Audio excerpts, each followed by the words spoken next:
Salam sejahtera dan selamat datang sekali lagi kepada semua penonton setia Currents VMY. Pada video kali ini kita bawakan satu pendedahan panas terus dari sidang Dewan Undangan Negeri Sabah. Kalau Anda pikir semua proyek kerajaan berjalan dengan lancar, pikir semula. Sebab Datuk Seri Bung Mokhtar Radin baru saja meledakkan satu dakwaan yang sangat serius. 40% proyek rumah mesra SMJ tidak siap. Bukan itu sahaja, ada pegawai yang ditangkap, ada tuduhan pilih kasih, malah isu besar berkaitan pentadbiran negeri turut dibangkitkan. Apa sebenarnya sedang berlaku? Mari kita bongkar habis-habisan sampai ke akar. Baiklah, dalam sesi perbahasan perbekalan tambahan 2025 di Sidang DUN Sabah, Datuk Seri Bung Mokhtar Radin, Adun Lamag, dan Ketua UMNO Sabah membuat satu pendedahan yang cukup mengejutkan. Beliau mendakwa bahawa hampir 40% proyek rumah mesra Sabah Maju Jaya ataupun SMJ yang dilaksanakan kerajaan negeri gagal disiapkan. Bukan 1-2 kawasan, tetapi banyak yang terbengkalai di kawasan DUN Sukau, DUN Karambunai, dan juga DUN Lamag yang diwakili beliau sendiri. Menurut Bung Mokhtar, akibat kelewatan dan kegagalan proyek ini, ada pegawai dari Unit Pemimpin Pembangunan Masyarakat ataupun UPPM yang sudah pun ditangkap dan disiasat. Beliau dengan lantang meminta kerajaan negeri melakukan siasatan yang menyeluruh. Bukan sahaja terhadap proyek ini, tetapi juga terhadap senarai penerima rumah. Dakwanya wujud unsur pilih kasih kerana beliau menerima maklumat bahawa rumah-rumah tersebut hanya diberi kepada kerabat tertentu sahaja.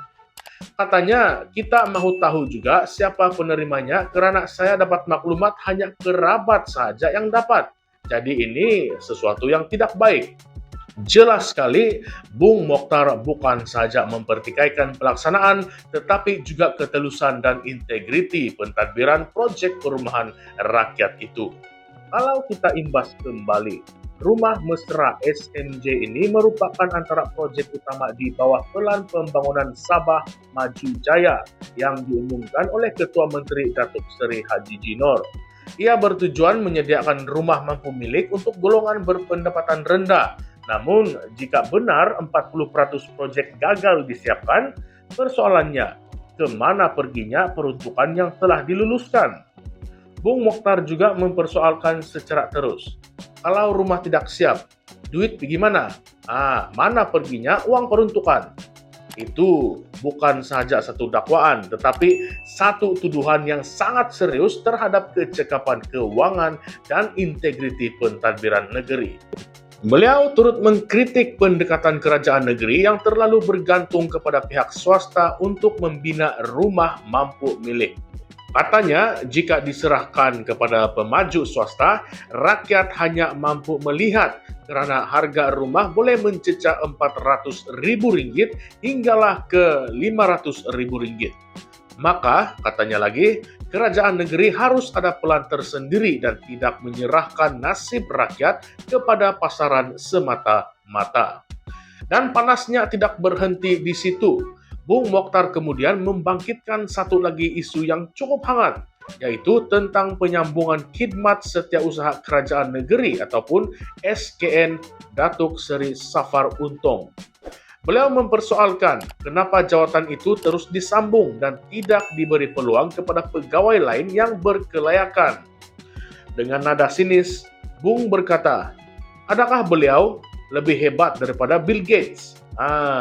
Satu sindiran tajam yang menyentuh isu meritokrasi dalam pentadbiran negeri. Menurut beliau, jika SKN terus disambung, ini akan menjejaskan motivasi pegawai-pegawai lain. Buat apa kerja baik kalau jawatan tinggi tetap diberikan kepada individu yang sama?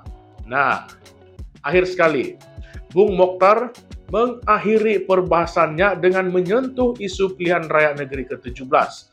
Beliau memberi bayangan bahawa tempo pentadbiran kerajaan negeri sekarang akan berakhir sekitar Oktober 2025 dan tidak mustahil pembubaran DUN berlaku lebih awal. Dengan penuh semangat, beliau melaungkan mesej kepada rakyat, kita UMNO BN, lawan tetap lawan. Nah, macam mana itu kawan-kawan? Jadi sekarang persoalan besar untuk kita bincangkan bersama. Apa sudah jadi dengan proyek Rumah Mesra SMJ? Jika benar 40% proyek itu gagal disiapkan, siapa yang bertanggung jawab? Adakah ini menunjukkan kelemahan ketara dalam pengurusan pentadbiran kerajaan negeri Sabah di bawah GRS? Dan yang lebih panas, adakah berlaku penyalahgunaan kuasa di dalam pemberian rumah? Adakah benar rumah hanya diberikan kepada kaum kerabat sahaja? Kalaulah betul, ini adalah satu bentuk nepotisme dan kronisme yang perlu segera dihentikan. Selain itu, isu berkaitan Datuk Seri Safar Untung juga menarik perhatian kita semua. Apakah sebab sebenar penyambungan jawatan beliau? Apakah benar tiada pegawai lain yang layak ataupun ini hanyalah langkah untuk mengekalkan status quo dalam pentadbiran negeri? Satu perkara yang tidak boleh kita nafikan ialah Bung Mokhtar bukanlah tokoh yang biasa-biasa sahaja dalam politik Sabah. Beliau lantang, kontroversial, dan kerap kali menimbulkan isu yang besar.